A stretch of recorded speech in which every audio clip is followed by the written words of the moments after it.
Hi everyone, welcome to Revodu. It's physics, motion in a plane or two dimensional motion, part 3 relative motion. तो देखो relative motion क्या होता है। एक बहुत ही कॉमन ऑब्जर्वेशन बताता हूँ मैं आपको। अगर आप कार या ट्रेन में बैठकर ट्रैवल कर रहे हैं तो देखो, जो कोई सड़क पे बंदा है, सपोज कोई कार है, ठीक है, ये कार, इसमें बैठ के आप मूव कर रहे हैं इधर। तो जो सड़क पे जो बंदा बैठ कोई खड़ा है, उसके रेस्पेक्ट में आप इधर इस डायरेक्शन में मूव कर रहे हो, ठीक है, ऑब्वियस सी बात है। लेकिन आपके रेस्पेक्ट में जो गाड़ी के अंदर है, आप अगर खिड़की से बाहर देखें तो आपको क्या लगता है कि आप स्टेशनरी हो, बट आसपास के जो ट्रीज हैं, जो लोग हैं या फिर जो घर हैं, वो पीछे जा रहे हैं, है ना। तो देखो, डिफरेंट ऑब्जर्वर्स को मोशन डिफरेंट दिखता है। आप कार के अंदर हो या ट्रेन के अंदर हो, आपके लिए मोशन कुछ अलग दिख रहा है, और जो बंदा कोई बाहर खड़ा है उसके लिए कुछ मोशन कुछ अलग है, और कोई बंदा अलग कुछ एक वेलोसिटी से मूव कर रहा है तो उसके लिए मोशन एकदम अलग होगा, है ना। तो देखो मैं क्या बोल रहा हूँ, इसको मैं एक अच्छे से एग्जांपल से बताता हूँ। तो देखो, एक ट्रेन है, एक कार है, और एक स्टेशनरी कोई बंदा है, ठीक है, ये स्टेशनरी है। तो ट्रेन आपकी सपोज मूव कर रही है इस डायरेक्शन में, राइट डायरेक्शन में, कितनी स्पीड से, 100 किलोमीटर पर आवर की स्पीड से। आपकी कार इस डायरेक्शन में मूव कर रही है 40 किलोमीटर पर आवर की स्पीड से। और ये जो ऑब्जर्वर है, बंदा है, ये एक स्टेशनरी है। ओके, तो देखो, एक घंटे बाद क्या होगा, ऑब्जेक्ट्स की पोजीशन क्या होगी। तो एक घंटे बाद ये जो आपकी कार है, कार आपकी सपोज इधर आ गई, ठीक है, 40 किलोमीटर ट्रैवल कर रही है कार ने, तो यहाँ पर कार आ गई, और ये डिस्टेंस है 40 किलोमीटर। और आपकी जो ट्रेन है, वो ट्रेन आपकी थोड़ा दूर आई, ठीक है, सपोज ये आपकी आ गई ट्रेन, ओके, बाकी बाहर है, और ट्रेन ने ट्रैवल किया, ये डिस्टेंस आया आपका 100 किलोमीटर। तो कार और ट्रेन के बीच में डिस्टेंस कितना आया एक घंटे बाद, 60 किलोमीटर। तो देखो, जो बंदा स्टेशनरी था उसके रेस्पेक्ट में ट्रेन 100 किलोमीटर पर आवर की स्पीड से चल रही है, क्योंकि एक घंटे बाद, 1 आवर बाद, वो 100 किलोमीटर इस डायरेक्शन में आ गई। तो सपोज मैं इनको नाम दे देता हूँ, ये है ट्रेन, ये है कार, और ये है मैन। तो मैन के रिस्पेक्ट में ट्रेन की वेलोसिटी आ गई 100 किलोमीटर पर आवर इस डायरेक्शन में। उसका ऑब्जर्वेशन सही है, एक घंटे बाद ट्रेन इधर आएगी 100 किलोमीटर दूर, ठीक है।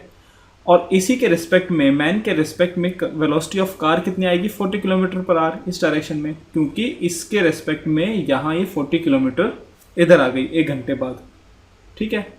नाउ अब ना, इस कार के रेस्पेक्ट में देखो, कार के रेस्पेक्ट में, जैसे कि अभी जस्ट हमने बात की थी कि कार के रेस्पेक्ट में, मतलब कार के अंदर कोई ऑब्जर्वर है तो उसको क्या लगेगा कि वो मूव नहीं कर रहा, लेकिन ये जो स्टेशनरी बंदा है ये पीछे की तरफ मूव कर रहा है ना।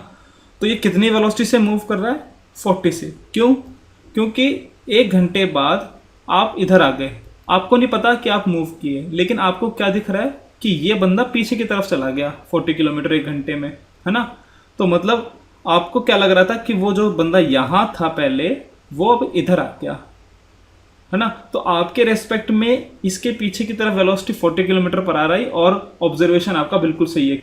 लेकिन आपके रेस्पेक्ट में ट्रेन की वेलोसिटी क्या आई, आपके रेस्पेक्ट में ट्रेन की वेलोसिटी कुछ आएगी 60 किलोमीटर पर आवर, क्योंकि आप खुद 40 से चल रहे हो, है ना। तो अगर एक घंटे बाद ट्रेन अपनी इनिशियल पोजीशन से 100 किलोमीटर आती है, आप इनिशियल पोजीशन से 40 किलोमीटर आते हो, आपको नहीं पता, लेकिन आपको ये पता है कि हाँ 60 किलोमीटर डिस्टेंस है एक घंटे बाद, ठीक है। तो आपके रेस्पेक्ट में ट्रेन की वेलोसिटी कितनी होगी, 60 किलोमीटर पर आवर।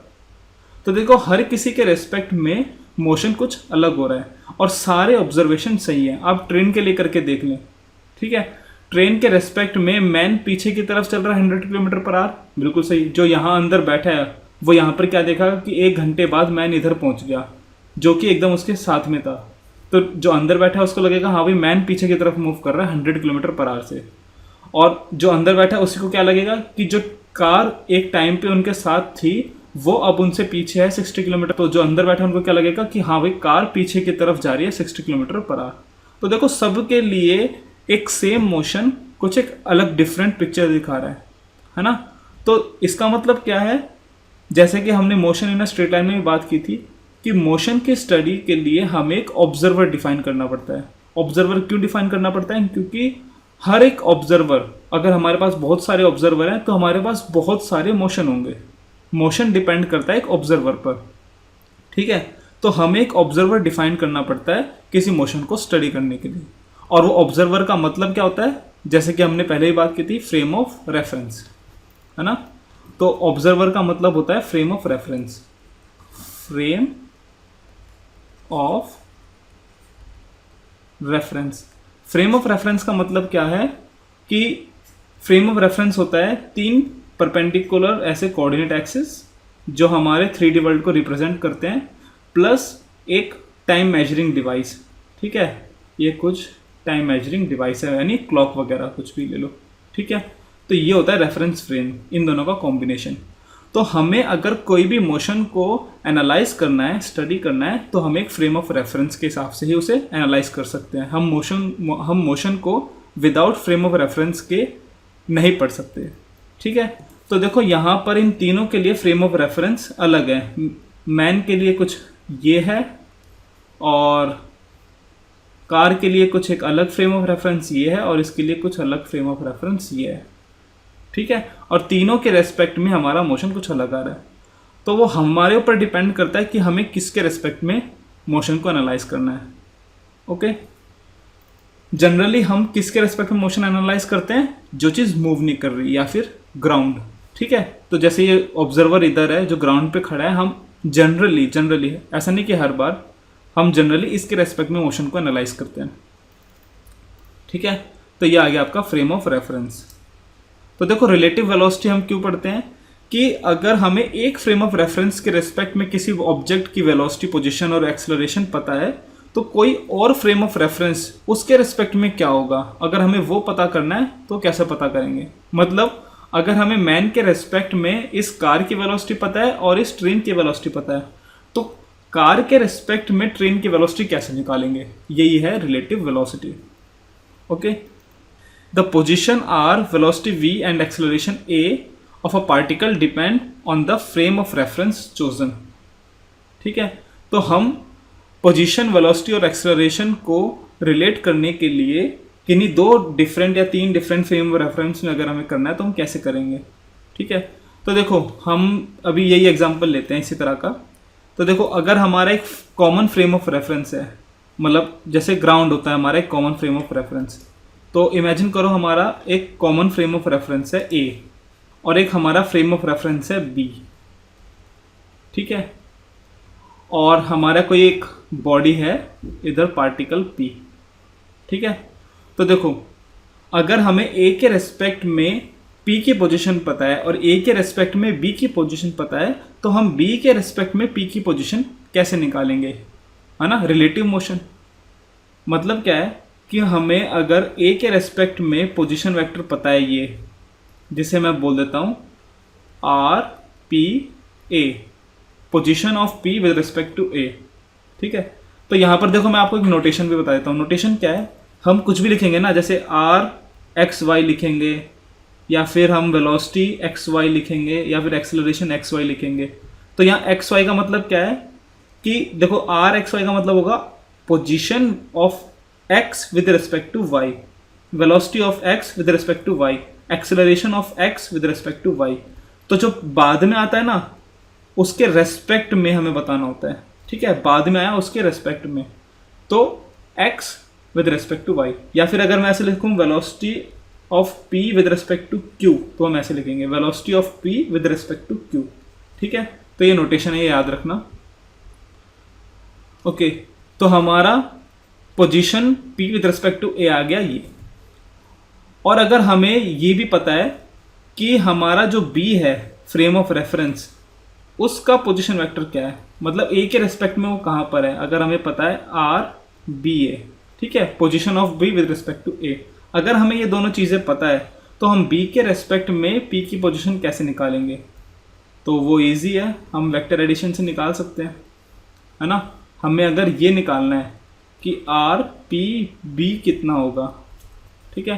तो देखो हम यहाँ पे लिख सकते हैं वेक्टर एडिशन से कि are B A plus R P B बराबर है आर पी ए के, है ना, ट्रायंगल लो। तो हमारा आर पी बी कितना आएगा, R P A minus R B A. ठीक है, मतलब अगर हमें किसी एक कॉमन फ्रेम ऑफ रेफरेंस के रिस्पेक्ट में हमें पोजीशन पता है और बी की भी पोजीशन पता है, तो बी के रिस्पेक्ट में उस पार्टिकल की पोजीशन हम ऐसे निकालेंगे। ठीक है, ए हमारे यहाँ कॉमन फ्रेम ऑफ रेफरेंस है। तो देखो अगर मैं इसको डिफ्रेंशिएट कर दूं, differentiating with respect to time, with respect to time, तो D R by D T क्या होता है, वेलोसिटी। तो हम यहाँ लिख सकते हैं velocity of P with respect to B बराबर होगा velocity of P with respect to A minus velocity of B with respect to A, है ना।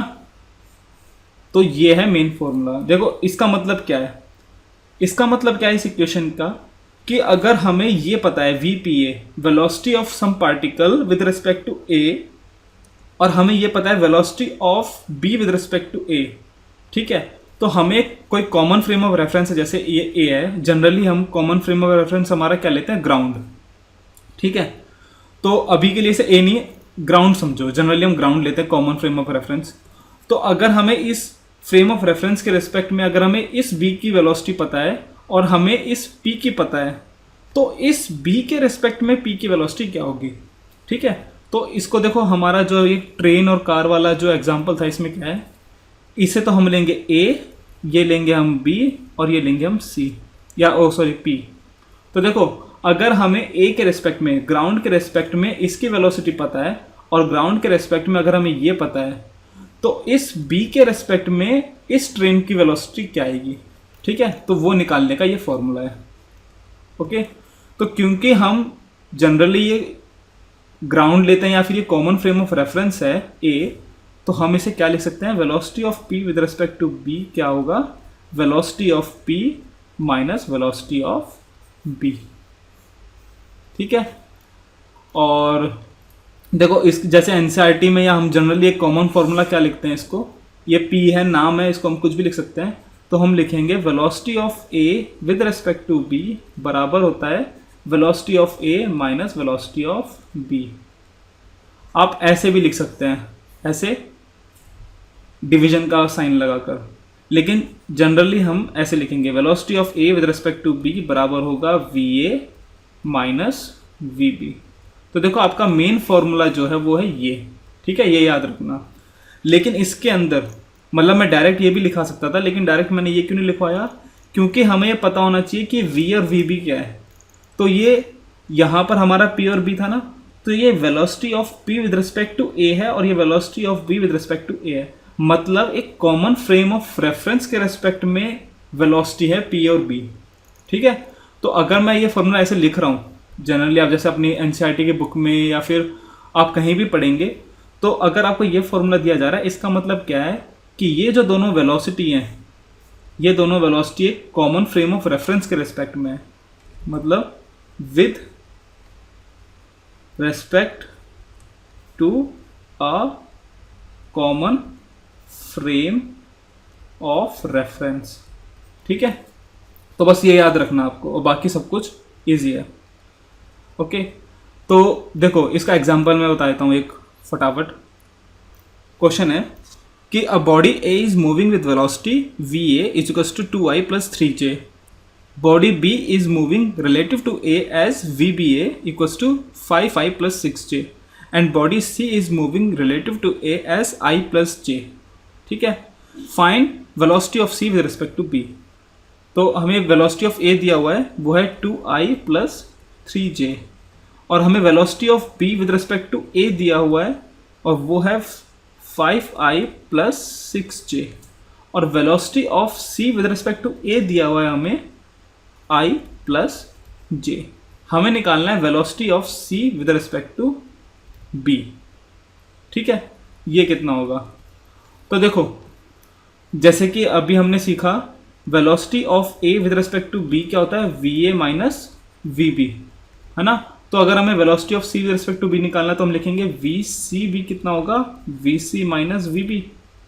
और ये दोनों किसके रेस्पेक्ट में होती हैं, एक कॉमन फ्रेम ऑफ रेफरेंस के रेस्पेक्ट में। ठीक है, तो देखो यहाँ पर एक कॉमन फ्रेम ऑफ रेफरेंस के रेस्पेक्ट में हमें ऑलरेडी वी सी और वी बी दिया हुआ है। देखो वी बी ए दिया हुआ है, वी सी ए दिया हुआ है, तो velocity of C with respect to A है, velocity of B with respect to A, तो यहाँ पर a common frame of reference है। ठीक है, तो हम velocity of C with respect to B क्या लिखेंगे, V C A minus V B A. ठीक है, तो ये आएगा हमारा I plus J minus 5i plus 6j। ठीक है, तो velocity of C with respect to B कितना आ गया, -4i माइनस 5j। खत्म क्वेश्चन। तो देखो यहाँ पर इस चीज़ की कोई ज़रूरत ही नहीं थी। ठीक है, ये सीखने वाली बात है। अगर हमें कॉमन फ्रेम ऑफ रेफरेंस के रेस्पेक्ट में अगर दी हो ये वेलोसिटी, तो हम डायरेक्ट ऐसे लिख सकते हैं। ठीक है, V C minus V B. हमारा फॉर्मूला क्या है, velocity of A with respect to B बराबर है V A minus V B. और अगर मैं वी बी ए लिखूँ तो velocity of B with respect to A ये कितना आएगा, V B minus V A. ठीक है, तो इसका मतलब हम ये लिख सकते हैं वी ए बी बराबर है माइनस ऑफ वी बी ए के। ठीक है, तो देखो अगर मैं इस चीज़ को डिफ्रेंशिएट कर दूं अगेन टाइम के साथ, ठीक है, तो हम ये लिख सकते हैं acceleration of A with respect to B बराबर होगा acceleration of A minus acceleration of B, है ना। एक्सेलरेशन भी ऐसा आ जाएगा। ठीक है, तो देखो जनरली क्या होता है, हमारा जो फ्रेम ऑफ रेफरेंस बी है जिसके रिस्पेक्ट में हम ए को नाप रहे हैं वो नॉन एक्सेलरेटिंग होता है। ठीक है, अगर हमारा एक्सेलरेशन ऑफ बी ये है 0, तो हम लिख सकते हैं acceleration of A with respect to B बराबर है एक्सेलरेशन ऑफ ए।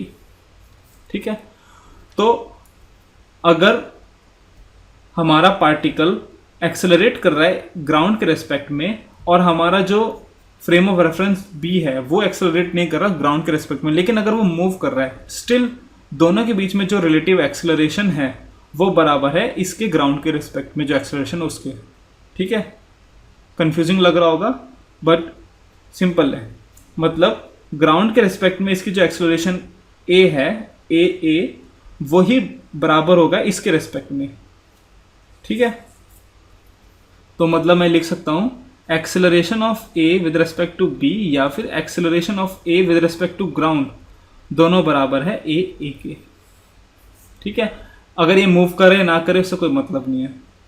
ठीक है, तो देखो इस चीज़ को हम क्या बोलते हैं कि जो non accelerating frame of reference है, non accelerating frame of reference, non accelerating frame of reference, इसको हम बोलते हैं inertial frame of reference.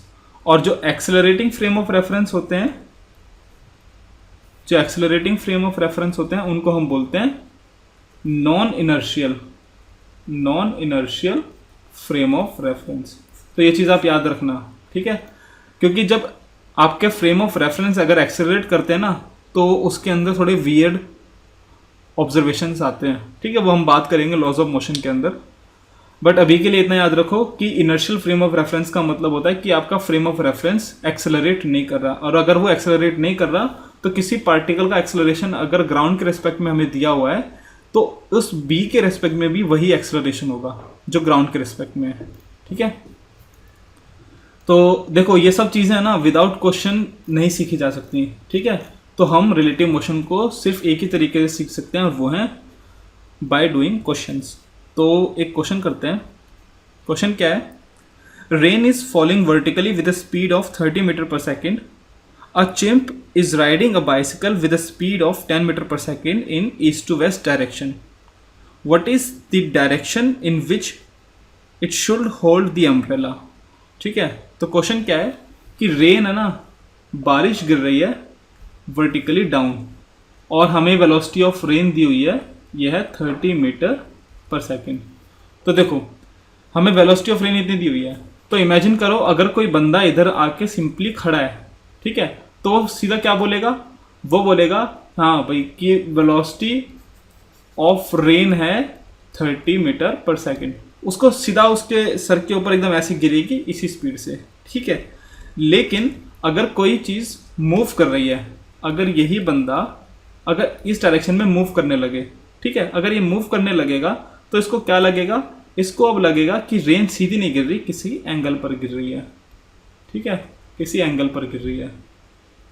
Okay, तो हमें ये बताना है कि अगर एक बंदर चिंप बाइसिकल चला रहा है, ठीक है, एक चिंप बाइसिकल चला रहा है, उसकी वेलोसिटी है देखो इस डायरेक्शन में, मतलब ईस्ट टू वेस्ट। तो देखो ये होता है ईस्ट, ये होता है वेस्ट, ऊपर होता है नॉर्थ और नीचे होता है साउथ। तो ईस्ट टू वेस्ट मतलब ये वाले डायरेक्शन, ईस्ट टू वेस्ट। तो इस डायरेक्शन में 10 मीटर पर सेकंड की स्पीड से चिंप साइकिल चला रहा है। तो इसके रेस्पेक्ट में रेन कुछ एंगल पर आएगी, ठीक है। तो अब इसको जो अम्ब्रेला पकड़ना है वो किसी एंगल पे पकड़ना पड़ेगा ना। किस एंगल पे, कि छाता का डायरेक्शन एकदम ऐसा हो, ठीक है, एकदम उसी की डायरेक्शन में जो रेन इसके रेस्पेक्ट में आएगी। तो हमें ये एंगल बताना है, ओके, वर्टिकल से ये एंगल बताना है थीटा, कि किस एंगल पर वो छाते को पकड़े। तो देखो हमारे पास दो चीज़ें हैं, वेलोसिटी ऑफ रेन है और वेलोसिटी ऑफ चिंप है। अब ये दोनों चीज़ें हमें ग्राउंड के रेस्पेक्ट में दे रखी हैं ऑब्वियसली, कि ग्राउंड के रेस्पेक्ट में वेलोसिटी ऑफ रेन 30 मीटर पर सेकंड और ग्राउंड के रेस्पेक्ट में ये 30 मीटर पर सेकंड 10 मीटर पर सेकंड की स्पीड से इस डायरेक्शन में मूव कर रहा है, ठीक है। तो हमारा वेलोसिटी ऑफ रेन है 30 मीटर पर सेकंड ऐसे, और वेलोसिटी ऑफ चिंप है हमारा 10 मीटर पर सेकंड इस डायरेक्शन में। तो हमें छाते को किस डायरेक्शन में पकड़ना है, ठीक है। तो हमें क्या निकालना है कि इसके रेस्पेक्ट में रेन कहाँ गिरेगी, है ना, चिंप के रेस्पेक्ट में रेन कहाँ आएगी। तो हमें निकालना है velocity of rain with respect to chimp, ठीक है। और वो किसके बराबर होती है, velocity of rain minus velocity of chimp, यही होगी, है ना। और ये दोनों क्या होते हैं, किसी एक कॉमन फ्रेम ऑफ रेफरेंस के रेस्पेक्ट में, ठीक है। तो यहाँ पर कॉमन फ्रेम ऑफ रेफरेंस क्या है, ग्राउंड, और उसके रेस्पेक्ट में हमें दी हुई है वेलोसिटी। तो देखो इसको सिंपली वेक्टर एडिशन करना है हमको, है ना, मतलब सब्ट्रैक्शन करना है। सब्ट्रैक्शन भी क्या होता है, एक तरह का एडिशन। तो हमें वेलोसिटी ऑफ रेन दी हुई है ऐसे 30, ठीक है, और VC जो है वो इस डायरेक्शन में 10 है, इस डायरेक्शन में 10 है। तो माइनस VC कितना हो जाएगा, माइनस VC इस डायरेक्शन में हो जाएगा 10। तो अगर हमें इन दोनों वेक्टर को ऐड करना है तो कैसे ऐड करेंगे, इसको उठा के इधर रख दो, ठीक है, टेल से एक हेड मिला दो, तो ये आ गया हमारा वेलोसिटी ऑफ चिंप या फिर 10। तो हमारा जो रिजल्टेंट वेक्टर आएगा वही होगा VRC। तो हमारा ये आएगा VRC, और हमें ये एंगल पता है ना वर्टिकल के साथ कितना है, ठीक है। तो हमारा ट्रायंगल कैसा बन गया, ये 10 है, ये 30 है, और ये एंगल थीटा बताना है। तो थीटा का कितना आएगा, tan थीटा लगा दो, तो tan थीटा बराबर होता है परपेंडिकुलर अपॉन बेस, परपेंडिकुलर है 10, बेस है 30, आ गया 1/3। तो थीटा कितना आ जाएगा, थीटा आएगा tan इनवर्स 1/3, ठीक है। सॉल्व करने की ज़रूरत नहीं है, बस ये सीखो कैसे सॉल्व करना है, ओके। तो अच्छा, ये तो आप लोगों को पता ही होगा ना, वैसे कुछ लोगों को बड़ा कन्फ्यूजन होता है, मैंने देखा है, तो मैं बता देता हूँ एक बार कि ये एंगल है, ये परपेंडिकुलर है, ठीक है।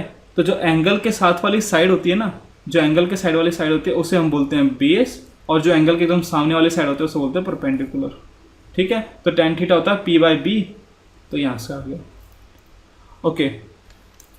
तो ये आप एंगल ऐसे सॉल्व कर सकते हैं। अच्छा, अगर हमें मैग्नीट्यूड बताना होता तो मैग्नीट्यूड कितना हो जाता, कुछ नहीं, जो base square plus perpendicular square, तो 10 स्क्वायर प्लस 30 स्क्वायर, ये मैग्नीट्यूड भी आ जाता, ओके।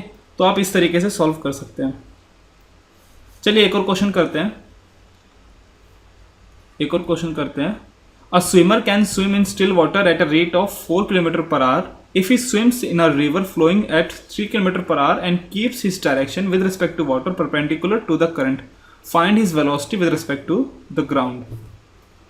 तो देखो ये बोल रहा है कि एक स्विमर है जो वाटर के रेस्पेक्ट में कितनी स्पीड से स्विम कर सकता है, 4 किलोमीटर पर आवर।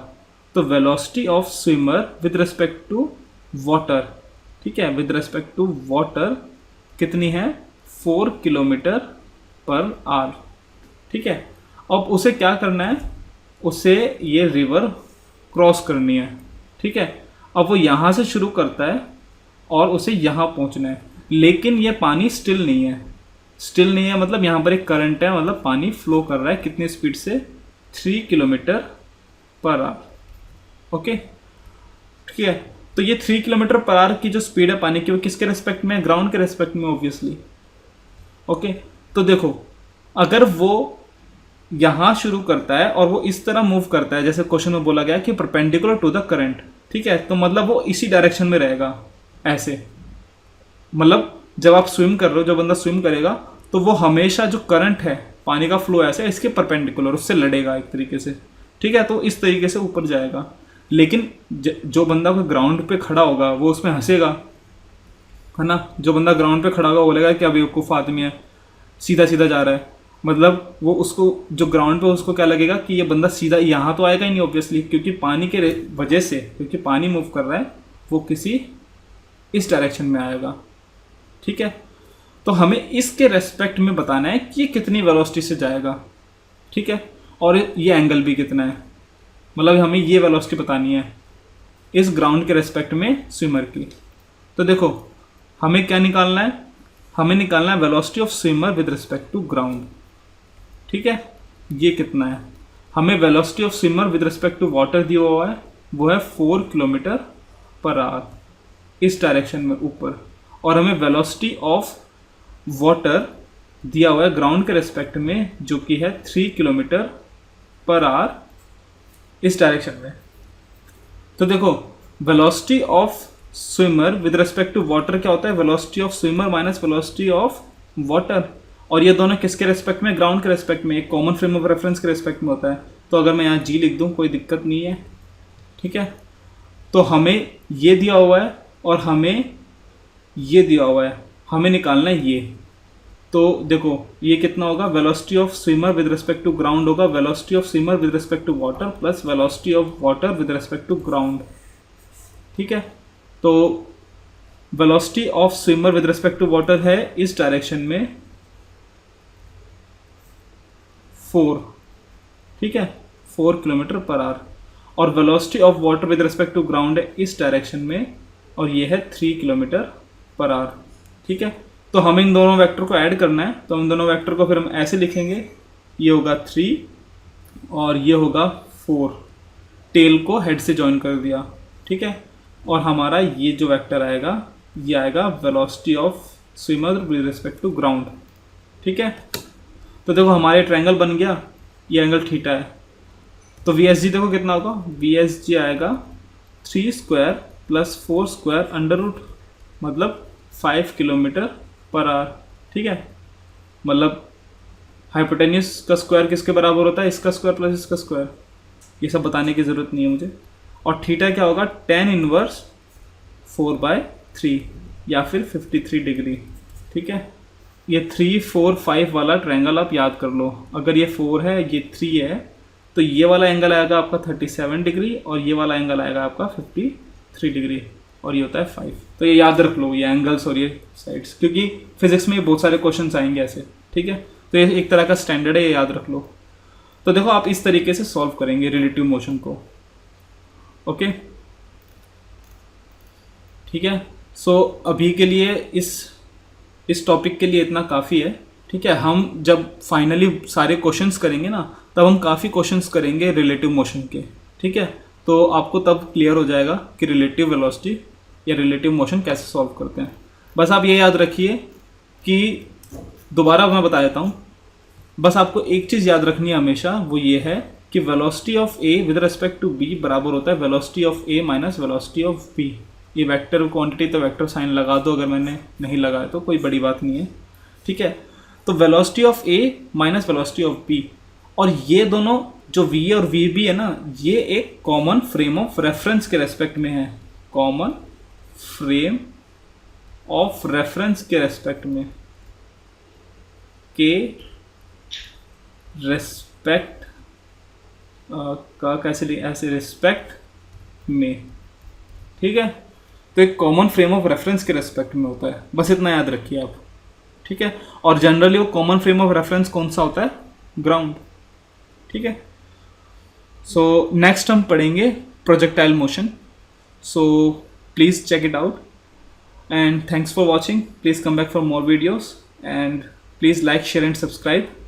और Facebook पर रिवोडू को फॉलो करें, आपको काफ़ी कुछ सीखने को मिलेगा, ठीक है। और आप चाहें तो ट्विटर पर भी रिवोडू को फॉलो कर सकते हैं। Thank you.